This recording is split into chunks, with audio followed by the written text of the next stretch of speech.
ओम शांति। 22 अप्रैल 2021 साकार मुरली। शिव बाबा कहते, मीठे बच्चे, बाप आए हैं भारत को सैल्वेज करने। तुम बच्चे इस समय बाप के मददगार बनते हो। भारत ही प्राचीन खंड है। प्रश्न, ऊंची मंजिल में रुकावट डालने वाली छोटी छोटी बातें कौन सी है? उत्तर, अगर जरा भी कोई शौक है, अनासक्त वृत्ति नहीं है, अच्छा पहनने खाने में बुद्धि भटकती रहती है, तो यह बातें ऊंची मंजिल पर पहुंचने में अटक रुकावट डालती है। इसलिए बाबा कहते, बच्चे वनवाह में रहो, तुम्हें तो सब कुछ भूलना है, यह शरीर भी याद न रहे। ओम शांति। बाबा कहते, बच्चों को ये समझाया है कि ये भारत ही अविनाशी खंड है और इसका असल नाम है ही भारत खंड। हिंदुस्तान नाम तो बाद में पड़ा है। भारत को कहा जाता है स्पिरिचुअल खंड, ये प्राचीन खंड है।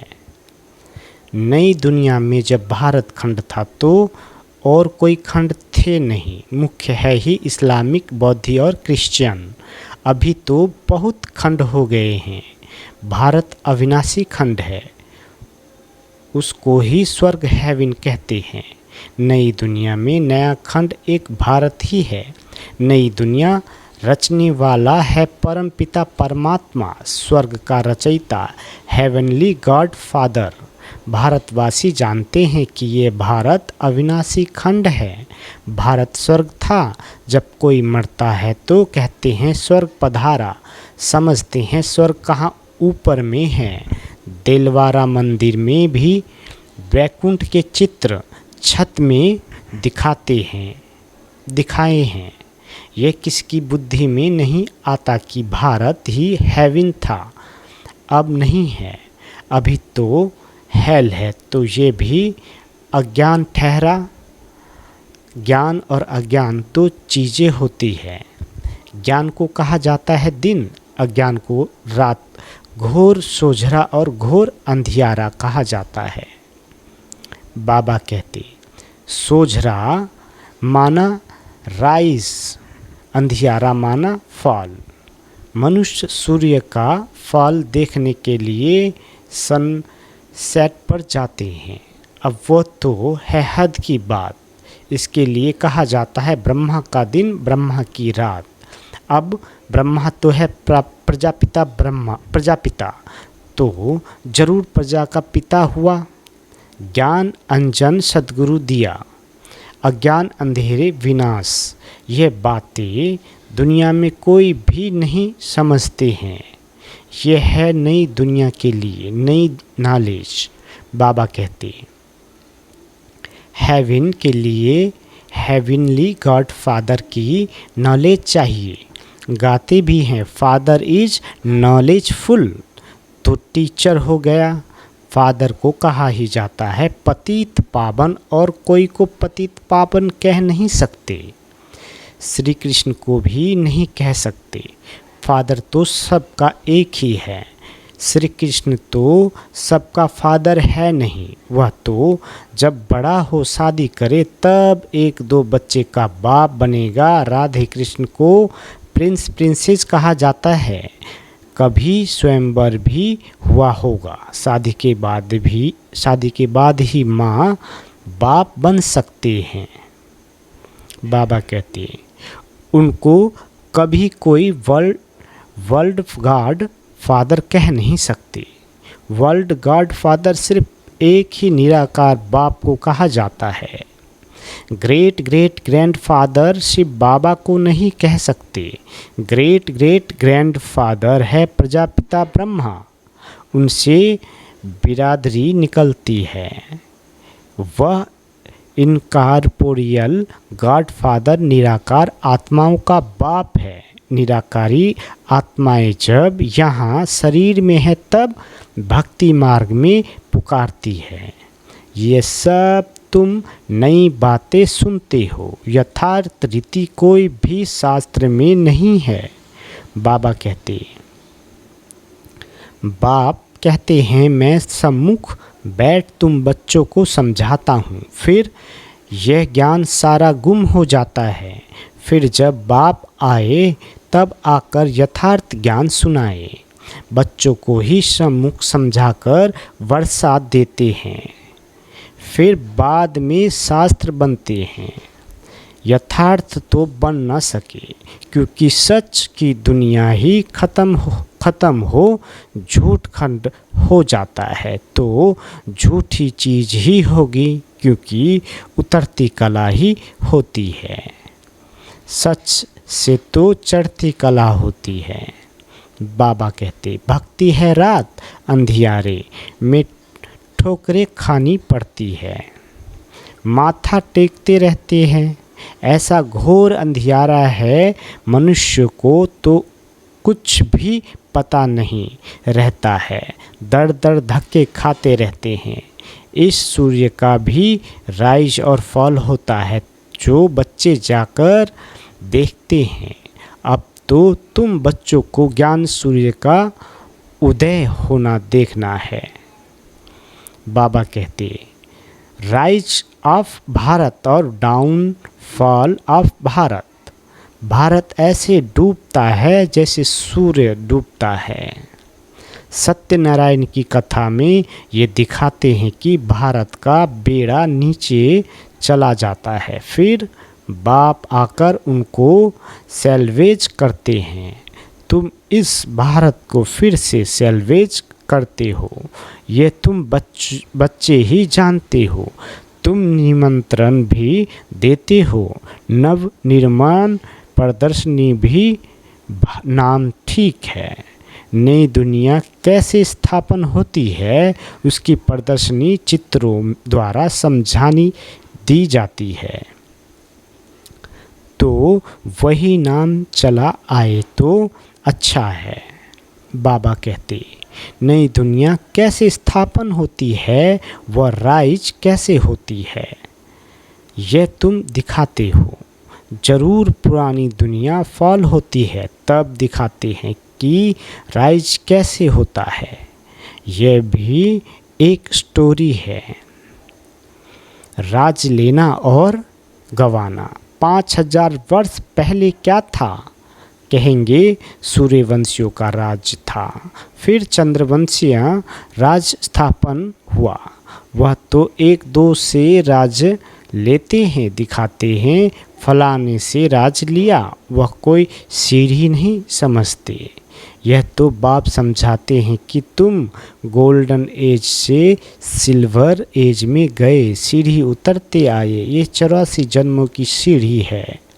सीढ़ी उतरनी होती है, फिर चढ़नी भी होती है। डाउनफॉल का भी राज समझाना होता है। भारत का डाउनफॉल कितना समय, राइज कितना समय।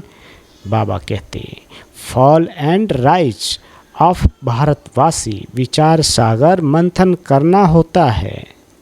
मनुष्य को टेम्पटेशन में कैसे लाएं और फिर निमंत्रण भी देना है। बाबा कहते भाइयों बहनों आकर समझो, बाप की महिमा तो पहले बतानी है।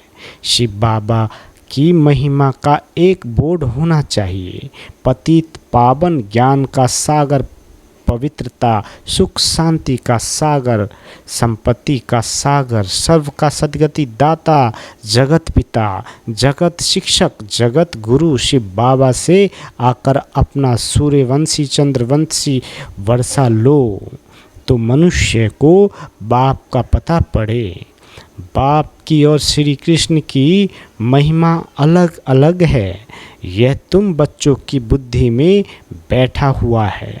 सर्विसफुल बच्चे जो है वो सारा दिन दौरा दौरी करते रहते हैं।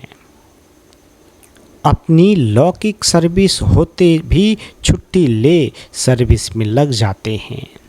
ये है ही ईश्वरीय गवर्नमेंट। बाबा कहते हैं खास बच्चियां अगर ऐसी सर्विस में लग जाएं तो बहुत नाम निकाल सकती है। सर्विसफुल बच्चों की पालना तो अच्छी रीति होती रहती है, क्योंकि इसे बाबा का भंडारा भरपूर है। जिस भंडारे से खाया वो भंडारा भरपूर, काल कंटक दूर।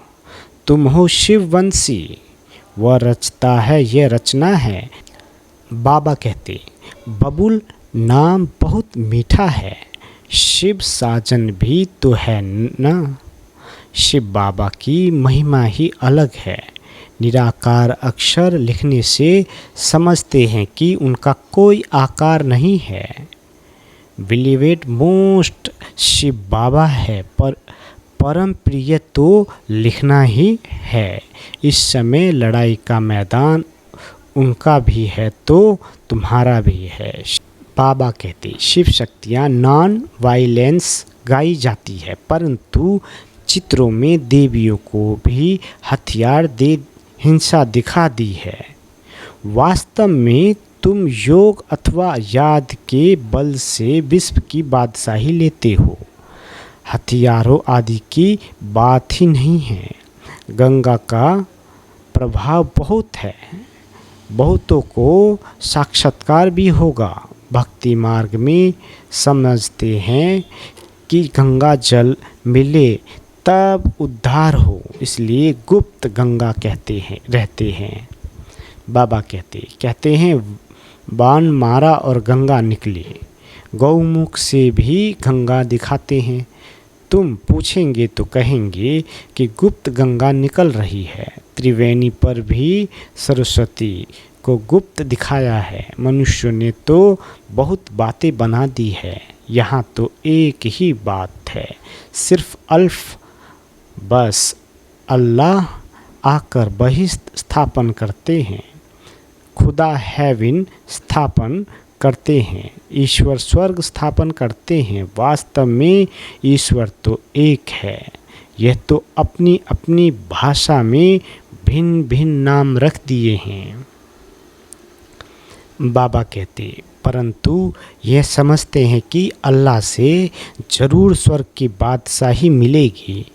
यहाँ तो बाप कहते हैं मन मना भवा। बाप को याद करने से वर्षा जरूर याद आएगा। रचता की रचना है ही स्वर्ग। ऐसे थोड़े ही कहेंगे कि राम ने नरक रचा। भारतवासियों को ये पता ही नहीं कि निराकार रचता कौन है। तुम जानते हो कि नरक का रचता रावण है, जिसको जलाते हैं। रावण राज्य में भक्ति मार्ग का सैंपलिंग कितना बड़ा है। रावण का रूप भी बड़ा भयंकर बनाया है। बोलते भी हैं कि रावण हमारा दुश्मन है। बाप ने अर्थ समझाया है। बाबा कहते पेशगीर विस्तार बड़ा है तो रावण का शरीर भी बड़ा बनाते हैं। शिव बाबा तो बिंदी है, परंतु चित्र बड़ा बना दिया है, नहीं तो बिंदी की पूजा कैसे हो। बाबा कहती पुजारी तो बनाना है ना। आत्मा के लिए तो कहते भ्रुकुटी के बीच में चमकता है अजब सितारा, और फिर कहते हैं आत्मा सो परमात्मा। तो फिर 1000 सूर्य से ज़्यादा तेज कैसे होगा। बाबा कहते आत्मा का वर्णन तो करते हैं लेकिन समझते नहीं। अगर परमात्मा 1000 सूर्य से तेज हो तो हर एक में प्रवेश कैसे करे। कितनी यथार्थ बातें हैं जो सुनकर क्या बन पड़े हैं। कहते हैं आत्मा सो परमात्मा, तो बाप का रूप भी ऐसा होगा ना, परंतु पूजा के लिए बड़ा बनाया है। पत्थर के कितने बड़े बड़े चित्र बनाते हैं, जैसे गुफा में बड़े बड़े पांडव दिखाए हैं। जानते कुछ भी नहीं। ये है पढ़ाई, धंधा और पढ़ाई। बाबा कहते ये पढ़ाई है, धंधा और पढ़ाई अलग अलग है। बाबा पढ़ाते भी हैं और धंधा भी सिखाते हैं। बोर्ड में भी पहले बाप की महिमा होनी चाहिए। बाप की फुल महिमा लिखनी है। यह बातें तुम बच्चों की भी बुद्धि में नंबरवार पुरुषार्थ अनुसार आती है, इसलिए महारथी घोड़े सवार कहा जाता है। बाबा कहते हथियार आदि की कोई बात नहीं है। बाप बुद्धि का ताला खोल देते हैं। ये गोदरेज का ताला कोई खोल न सके। बाप के पास मिलने आते हैं तो बाबा बच्चों से पूछते हैं कि आगे कब मिले हो। तो बाबा को कहते हैं बच्चे इस जगह पर इस दिन कब मिले हो। तो बच्चे कहते हाँ बाबा 5000 वर्ष पहले मिले हैं। अब यह बातें ऐसे कोई पूछ न सके। कितनी गुह्य समझने की बातें हैं, कितनी ज्ञान की युक्तियाँ बाबा समझाते हैं, परंतु धारण नंबरवार होती है। शिव बाबा की महिमा अलग है, ब्रह्मा विष्णु शंकर की महिमा अलग है। हर एक का पार्ट अलग अलग है, एक ना मिले दूसरे से। ये अनादि ड्रामा है, वही फिर रिपीट होगा। अभी तुम्हारी बुद्धि में बैठा हुआ है कि हम कैसे मूल वतन में जाते हैं, फिर आते हैं पाट बजाने के लिए, जाते हैं बाया सूक्ष्म वतन। आने समय सूक्ष्म वतन नहीं है। सूक्ष्म वतन का साक्षात्कार अभी किसी को होता ही नहीं।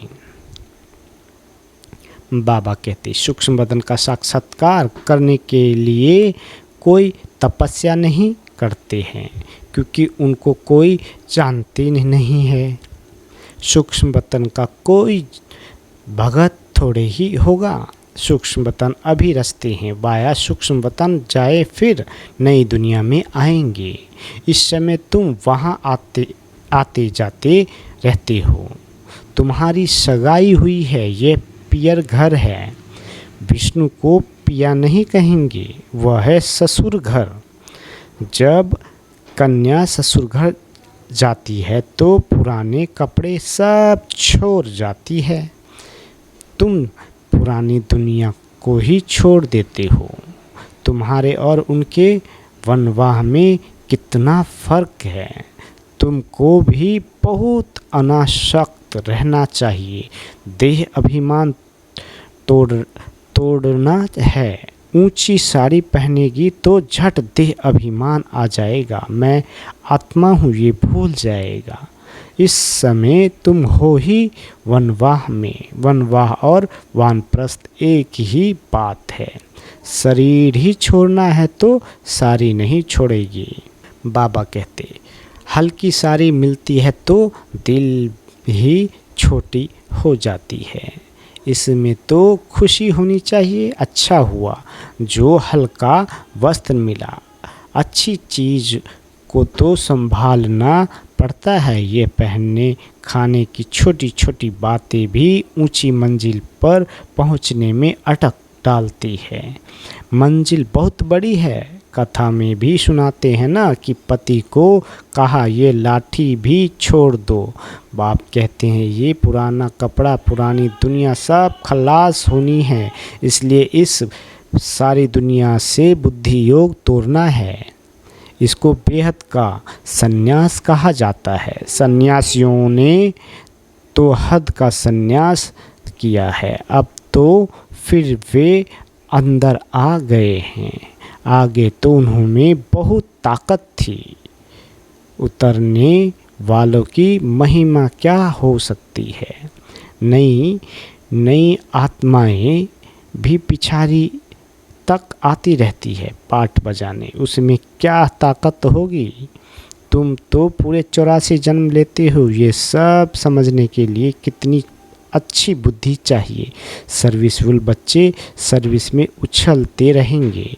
ज्ञान सागर के बच्चे ऐसे भाषण करेंगे जैसे बाबा उछलता है। इसमें फंक नहीं होना है।